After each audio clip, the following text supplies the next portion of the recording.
और आज की इस वीडियो में हम लोग बात करने वाले हैं मुर्दैया आत्मकथा के ऊपर। इस किताब का हम आज रिव्यू करेंगे और इसके साथ साथ जानेंगे इसका सारांश और इसके अंदर क्या छोटी मोटी जो भी बातें हैं जानेंगे। तो पूरी जो वीडियो है इस आत्मकथा के ऊपर होने वाली है, जो कि भाग 1 है। इसका ये भी पहला खंड है आत्मकथा का, और इसी का आज हम रिव्यू करेंगे और इसके सारांश को जानेंगे। तो चलिए सबसे पहले हम इस किताब का रिव्यू कर लेते हैं। आप लोग देख पा रहे होंगे किताब किस तरह की दिखती है ये सामने से, और देखो बैक साइड जो इसका ऐसा है। बैक साइड में किताब के बारे में जो लिखा है मैं आपको डिस्क्रिप्शन में प्रोवाइड करा दूंगा, आप इसे पढ़ सकते हैं। इससे आपको आइडिया लग जाएगा कि इस किताब के अंदर क्या है। MRP की बात करूँ तो 250 यानी कि 250 रुपये है, और यहाँ पर देख सकते हैं राइटर की फ़ोटो, और ये है राजकमल पेपर बैग से प्रकाशित है।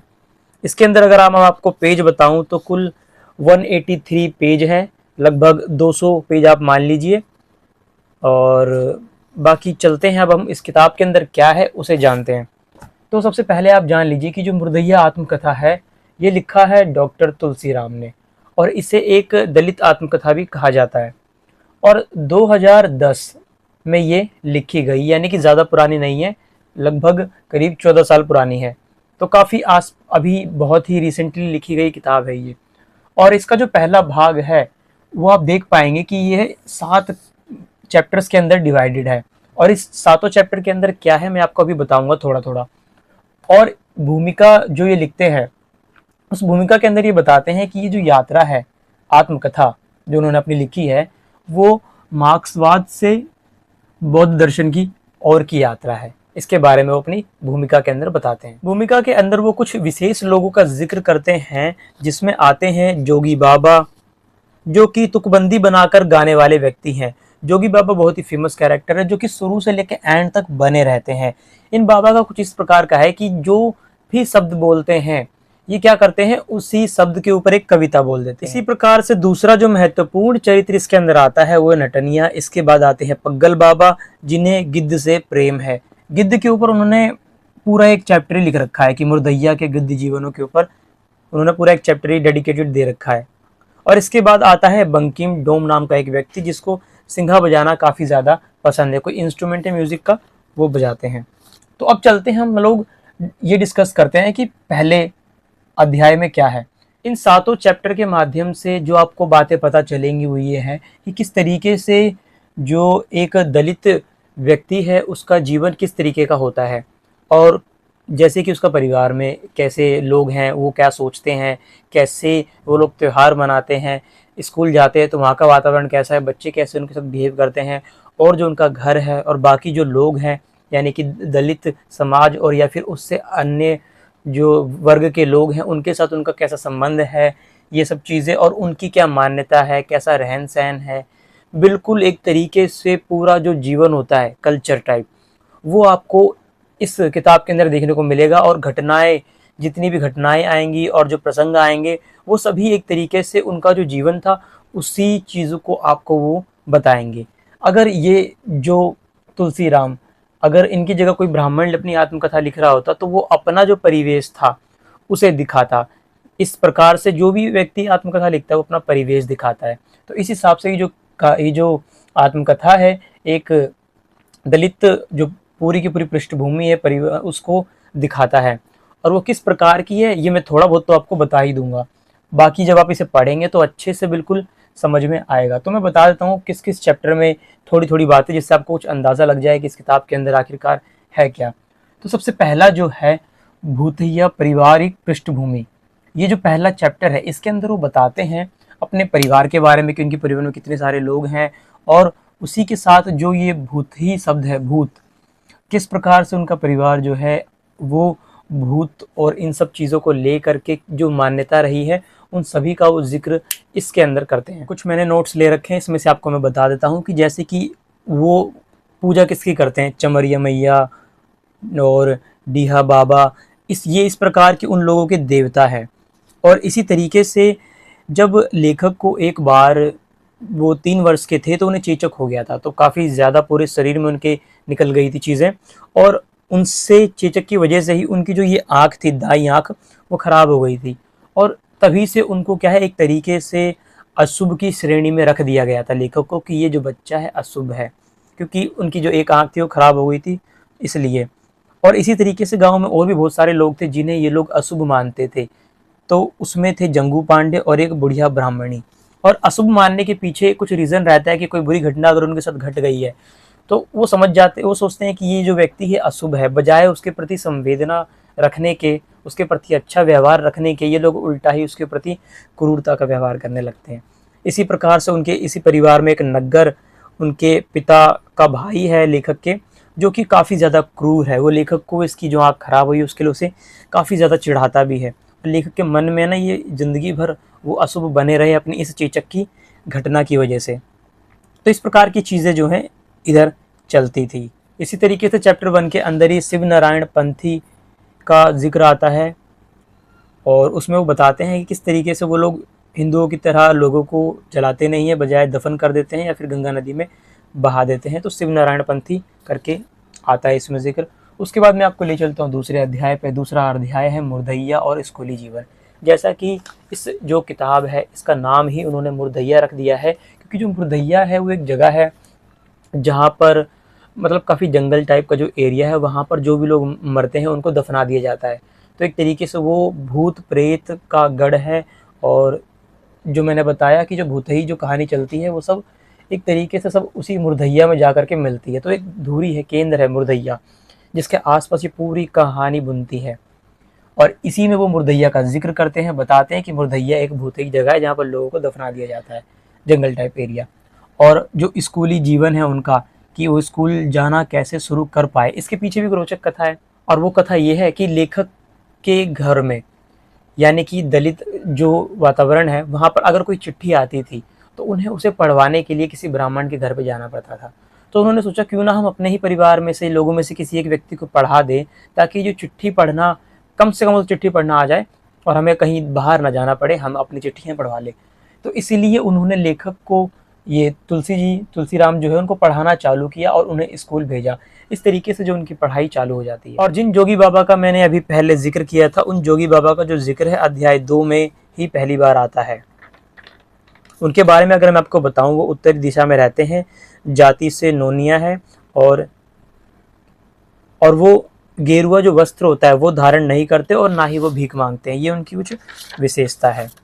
इसके बाद आपको बताऊं लेखक के पिता के बारे में, वो एक धार्मिक प्रकार के व्यक्ति हैं और इसीलिए अपना वो पूरा जो जीवन है उसी धार्मिकता के, मतलब कि कुछ भी चीज़ करना हो तो वो उसी के आधार पर सोचते हैं। इसके बाद अध्याय 3 है। अध्याय जो तीसरा है वो अकाल में अंधविश्वास। यहाँ पर बताया गया है कि कैसे जो है 1958 और 59 के आसपास जो है अकाल पड़ गया था और इसी अकाल का वो जिक्र करते हैं और इसी में बताते हैं कि इस अकाल के समय पर भी किस प्रकार से जो अंधविश्वास, एक तो अकाल की महामारी और ऊपर से अंधविश्वास का उसका और बढ़ा देना, तो परेशानी किस तरीके से बढ़ रही थी, तो उसका वो जिक्र बहुत अच्छे से करते हैं। और इसी में वो सिंचाई के जो आदिम तरीके हैं जो बहुत ही पुराने हैं, जिनमें बहुत मेहनत लगती है, उनका वो जिक्र करते हैं, जिसमें दोना चलाना, ओडिया, ढेकुल, पूर नाधना और धरा खींचना, इस तरीके से कुछ नाम है। सिंचाई जिस तरीके से वो करते थे उस पद्धति का नाम है। और उनके गांव में कुछ चीज़ें जो अपशगुन मानी जाती थी, उसमें से एक तो लेखक थे, मैंने आपको बताया, और बाकी 4 चीज़ें और यानी 5 चीज़ें थी। उसमें है निर्वंश जंगू पांडे, विधवा पंडिताइन जिसके बारे में मैंने आपको पहले बताया भी था, पोखरे वाला उल्लू और खो खो करने वाली मरखों की चिड़िया। तो इन 5 चीज़ों को ये लोग अपशगुन मानते थे। आगे चल करके लेखक जो है रामचरितमानस, जब उन्हें पढ़ना आ गया कुछ, तो उन लोगों ने रामचरितमानस, ऐसा माना जाता था कि रामचरितमानस को पढ़ेंगे, जैसे ब्राह्मण लोग पढ़ते हैं, तो काफ़ी सुख सुविधा बनी रहती है और थोड़ा सा अच्छा एक तरीके से कार्य माना जाता है। तो इन लोगों ने भी सोचा, जो ये लोग थे, कि हम भी ब्राह्मण लोगों की तरह ये पढ़ के देखेंगे, क्या पता हमें ये जो भूत वगैरह का जो इनको डर लगा रहता था हमेशा कि उनकी वजह से हमारी लाइफ जो है मुश्किल हो रही है, तो रामचरितमानस अगर हम लोग पढ़ेंगे तो हमारा जो जीवन है वो भी क्या है, सरल और अच्छा हो जाएगा ब्राह्मण लोगों की तरह। तो जो दलित लोग थे वो ब्राह्मणों को देख कर चीज़ें सीखते थे और एक तरीके से ये आप कह सकते हैं ब्राह्मण वर्सेस दलित टाइप की जो चीज़ है यहाँ पर आप रख सकते हैं, वैसा चलता है। इनके बीच में लड़ाई भी होती है, नोक झोंक भी होती है और आपसी संबंध भी इसमें काफ़ी दिखाया गया है, चीज़ें वगैरह वगैरह। जैसे इनके पिताजी हैं, उनके खेतों में काम करना, हरवैया इन्हें ये कहते हैं, इस तरीके की चीज़ें का भी वर्णन आराम से आता है, जिससे पता लगता है कि उन दोनों के बीच में किस प्रकार का जो संबंध रहा। इसी तरीके से अब हम चलते हैं अध्याय 4 की ओर, जो कि है मुर्दैया के गिद्ध तथा लोक जीवन।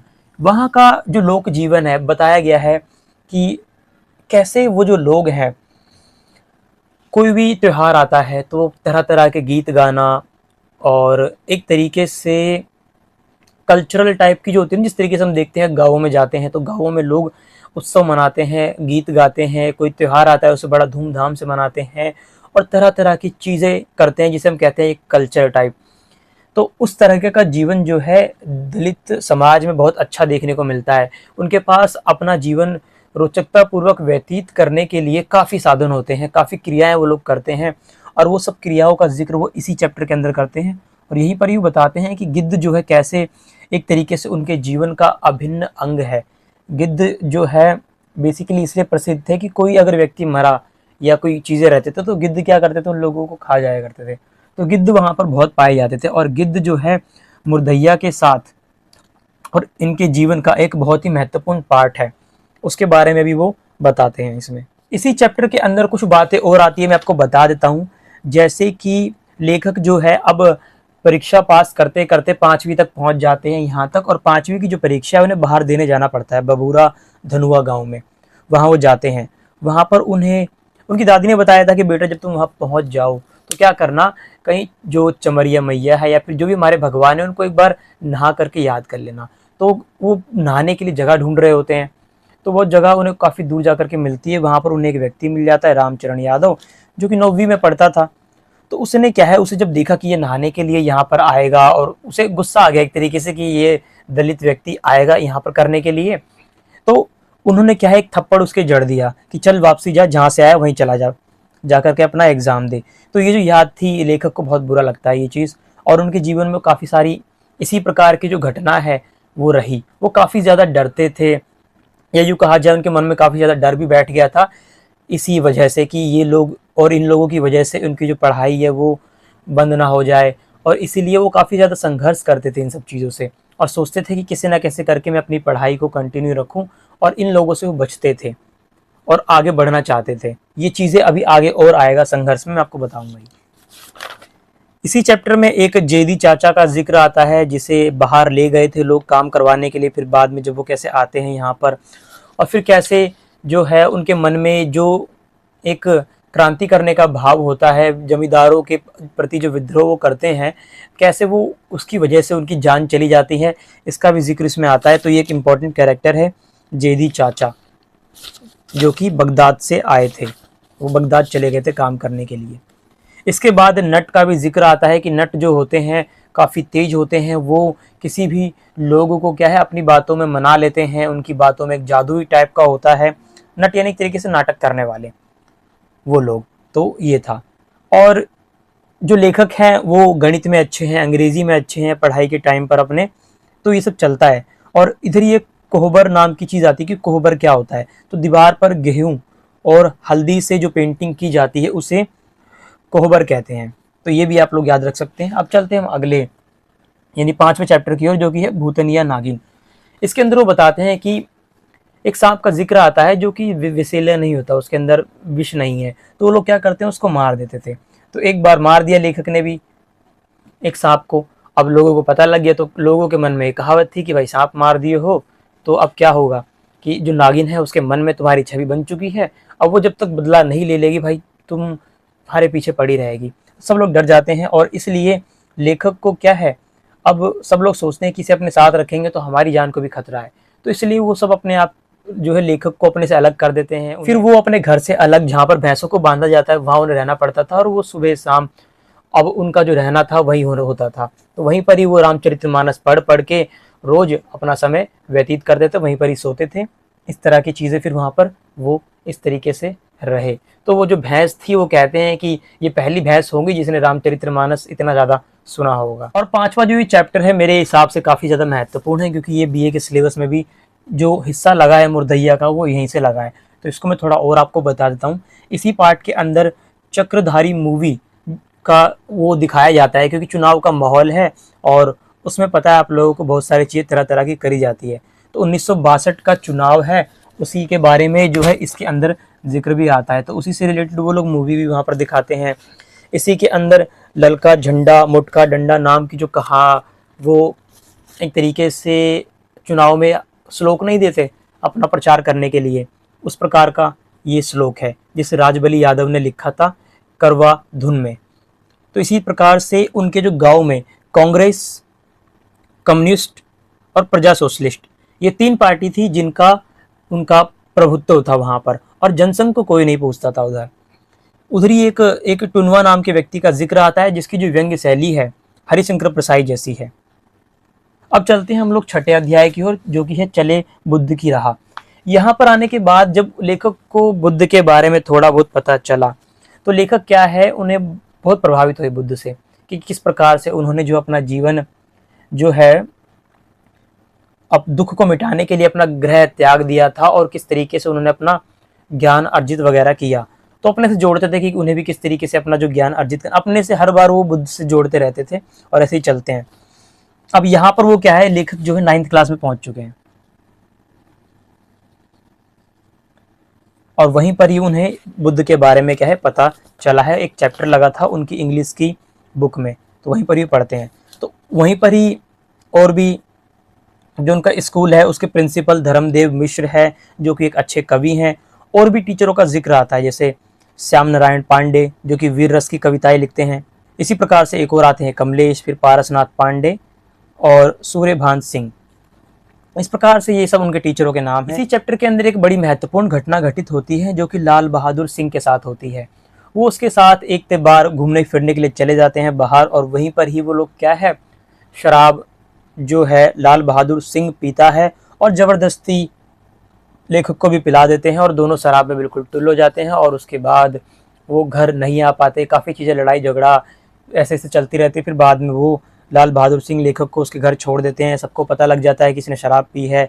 फिर सब सोचते हैं कि तो लफंगा हो गया है, अब पढ़ाई लिखाई करा रहे हैं हम इसकी, परंतु देखो इसके लक्षण कैसे होता जा रहा है, ज़्यादा पढ़ाने लिखाने का कोई फ़ायदा नहीं है। अब इस तरह की चीज़ें होती है।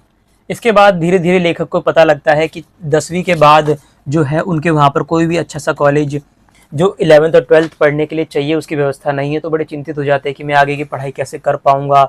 ऊपर से घर वालों का प्रेशर कि भाई तुम पढ़ाई मत करो, आगे छोड़ दो, हो गया जितना पढ़ना था, हमें तो तुम्हें उतना ही पढ़ाना था कि तुम हमारी चिट्ठियाँ पढ़ सको, बस अब छोड़ दो। पर लेखक का मन था कि मैं पढ़ाई आगे भी जारी रखूँ, तो इसलिए काफ़ी चिंतित थे। इसीलिए उन्हें बाद में फिर एक मिल जाते हैं चिंतामणि के पिता लक्ष्मी नारायण जो कि एक नामी वैद्य थे। वो क्या करते हैं अपने बेटे को पढ़ाने के लिए इनको ले जाते हैं लेखक को, और वो उन्हें पढ़ाने लगते हैं। वहीं पर ही उन्हें चंडेसर डिग्री कॉलेज के बारे में पता लगता है जहाँ पर वो अपनी 11th 12th कर सकते हैं। तो वो सोचते हैं कि मैं भी क्या है वहाँ पर जा कर के अपनी 11वीं 12वीं की जो क्लासेस है और अपनी पढ़ाई को वहीं जारी रखूँगा।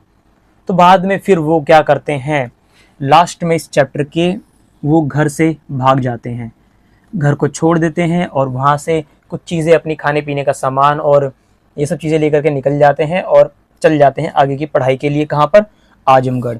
और वहीं पर ही वो जाते हैं और वहाँ पर एक डीएवी कॉलेज है, डीएवी कॉलेज, वो वहीं पर ही क्या है अपनी पढ़ाई आगे की जारी करते हैं, जो कि आरएसएस से पूरी तरीके से प्रभावित कॉलेज है। जितने भी टीचर हैं सब क्या है आरएसएस को प्रमोट करने वाले हैं। तो हिंदुओं के बारे में ज़्यादा इधर बढ़ाई चढ़ाई होती थी और जो मुसलमानों के बारे में जहर घोला जाता था। एक तरीके से मुसलमानों के प्रति घृणा जो है यहाँ पर जितने भी लोग थे, टीचर थे, सबके मन में थी। और ये देख करके लेखक को बड़ा बुरा लगता था कि मैं कैसे कॉलेज में आ गया हूँ, मुझे यहाँ नहीं आना चाहिए था। डीएवी कॉलेज के प्रिंसिपल का नाम है छबील चंद, और एक और वहाँ पर कॉलेज था जो कि है सिबबली नेशनल कॉलेज, जहाँ पर हिंदू और मुसलमान दोनों प्रकार के लोग पढ़ते थे। यहाँ पर केवल हिंदू, इस कॉलेज में मुसलमान नहीं आते थे क्योंकि उन्हें पता है किस तरीके का वातावरण है। तो इसलिए वो लोग सिबबली नेशनल कॉलेज में जाते थे। लेखक यहाँ पर आने के बाद हॉस्टल में रहते थे, और जो हॉस्टल है वो अंबेडकर हॉस्टल था जिसके मैनेजर शुभन चरण वियोगी थे। और ये अंबेडकर जो हॉस्टल था बाद में इसको भी क्या है एक तरीके से जो सहायता मिल रही थी वो बंद होने लग जाती है और काफ़ी मुश्किल हो जाती है। लेखक डर जाते हैं कि अगर जो सुविधा मेरे को यहाँ पर मिल रही है, स्कॉलरशिप वगैरह, अगर ये सब बंद हो गई चीज़ें तो उनकी पढ़ाई में दिक्कत आ जाएगी। पर धीरे धीरे ये लोग क्या करते हैं कि अपना जो ये हॉस्टल था, अपनी एक तरीके से लड़ाई वगैरह करके जो भी लोग उस पर अधिकार जमाने की कोशिश कर रहे थे, उससे लड़ भिड़ करके हॉस्टल को क्या है उन चीज़ों से मुक्त करा लेते हैं। तो काफ़ी संघर्ष आता है उनकी पढ़ाई के इस रास्ते में, उन्हीं सबको वो बता रहे थे। वहीं पर ही ढुक्कू की पकौड़ी, हॉस्टल में क्या है कि जो मैस होता था उसमें भी पैसा देना पड़ता था, तो जब कभी उनके पास पैसा ख़त्म हो जाता था तो वो ढक्कू की कचौड़ी उनका जो है क्या है एक तरीके से उनका फिर वहीं पर ही ठिकाना हो जाता था खाने पीने के लिए। इसके बाद वो आजमगढ़ से बनारस की यात्रा करते हैं। कब? 15 अगस्त या 26 जनवरी के टाइम पर, जब क्या है रेलगाड़ी फ्री होती है, मैं मेट्रो कह रहा हूँ, तो उसका फ़ायदा उठा करके वो बनारस गए और वहाँ पर घूमे। अपने 3 दोस्तों के साथ वो गए थे, जोखूराम, यमुना प्रसाद और बलवंत सिंह। तो इनके साथ वो गए और वहाँ पर घूमा उन्होंने, जगह जगह बहुत सारी चीज़ें देखी। बनारस में जो घाट है वो देखा, और भी बनारस में जो फेमस चीज़ें हैं वहाँ पर वो गए और उन सब चीज़ों को वो घूमा। तो वो जब भी ऐसा होता था 15 अगस्त का टाइम दोबारा आता था, वो दोबारा घूमने के लिए चले जाते थे। अब पता है आप सब लोगों को, पढ़ते पढ़ते हर व्यक्ति का मन उब जाता है, वो भी घूमना फिरना चाह रहा होता है। तो लेखक भी जा रहे थे घूमने फिरने के लिए, तो वो चले गए बनारस। तो अपने दोस्तों के साथ इसी प्रकार से बनारस घूमने जाया करते थे। यहीं पर ही एक सहदेव नाम का व्यक्ति है जो कि अम्बेडकरवादी है। और इसी तरीके से एक बार एक रोचक प्रसंग और आता है इसके अंदर। देवनयन, दीपचंद और लेखक एक बार ही दोनों चले जाते हैं कालिंगगंज मोहल्ला, जो कि एक तरीके से पर्ण सुंदरी, जिसे चाणक्य ने पर्ण सुंदरी कहा, यानी कि मुद्रा सुंदरी, यानी कि जो पैसे ले करके क्या है डांस वगैरह करती थी, इस तरीके की, यानी कि वैश्याओं की बात की जा रही है। तो देवनारायण जबरदस्ती इनको लेकर के चला जाता है एक बार उस मोहल्ले में कि आओ चलते हैं, करते हैं, मजा करेंगे, वहां पर जाएंगे। तो वो तीनों जाते हैं और रास्ते में जब जा रहे होते तो देखते हैं कहीं पर आवाज़ आ रही है नृत्य की, पायल की खंग जो होती है आवाज़ वो आ रही है। तो ये लोग खिड़की में से देखने लगते हैं और सबसे जो नीचे है वो लेखक हैं, उससे जो ऊपर था वो दीपचंद है और सबसे ऊपर देवनारायण। तो एक तरीके से मान लीजिए खिड़की है और उस खिड़की में यहाँ पर लेखक, बीच में वो उनका दूसरा दोस्त ऊपर ही है। तो सब लोग का अलग अलग चीज़ें दिख रही थी, लेखक को पैर दिख रहा है, इसको कुछ और दिख रहा है, इसको ऊपर का हिस्सा दिख रहा है। तो इस तरीके से वो लोग देख रहे थे। तो बीच में क्या होता है कि जब नृत्य चल रहा होता है तो देवनयन जो है बहुत ज़्यादा एक तरीके से मगन हो जाते हैं और कुछ बोल पड़ते हैं। अंदर से क्या है लोगों को सुनाई पड़ जाता है, वो बाहर आते हैं और लेखक का सर पकड़ते हैं और इसका सर, दोनों को भिड़ा देते हैं। जो बीच वाला व्यक्ति था दीपचंद वो बच जाता है और फिर वो वहां से भाग जाते हैं। तो जो व्यक्ति बाहर आता है वो उनको कहता है अगर देखना है तो अंदर आकर के देखो, इस तरीके से नहीं तो भगा देते हैं उनको डांट के और वो लोग चले जाते हैं। तो लेखक को तो इससे बड़ा ही मानसिक आघात पहुंचता है कि ये क्या कर लिया मैंने। पर देवनारायण उसको बताते हैं कि आज से कई साल बाद जब तुम इस प्रसंग को याद करोगे तो तुम्हें बहुत खुशी मिलेगी। और लेखक जब इस आत्मकथा को लिख रहे हैं तो कहते हैं कि देवनारायण सही कह रहा था, आज उसे थोड़ी सी खुशी तो मिलती है सब याद करके।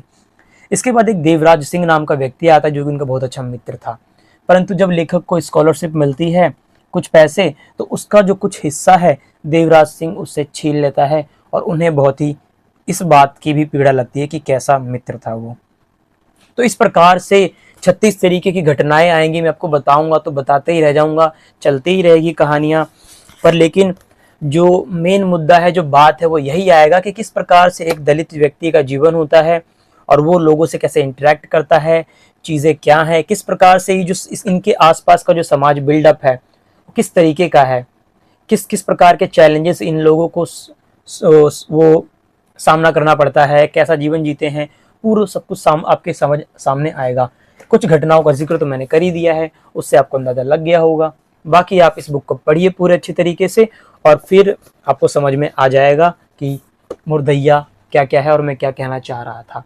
मैं मिलता हूँ आपको अगले वीडियो में, तब तक के लिए अलविदा। इस वीडियो को लाइक कर दो, नीचे कुछ कमेंट करना है तो कर दो अच्छा सा, और चैनल को अभी तक सब्सक्राइब नहीं है तो कर लो। इसी तरीके से बेहतरीन वीडियोज़ आप तक पहुँचती रहेगी। और ये तो केवल शुरुआत है, मेरे पास बहुत सारी किताबें हैं, उनकी मैं आपको रिव्यू और समरी, उनके अंदर क्या है, क्यों पढ़नी चाहिए, सब बताऊँगा। तो सब्सक्राइब कर लेना।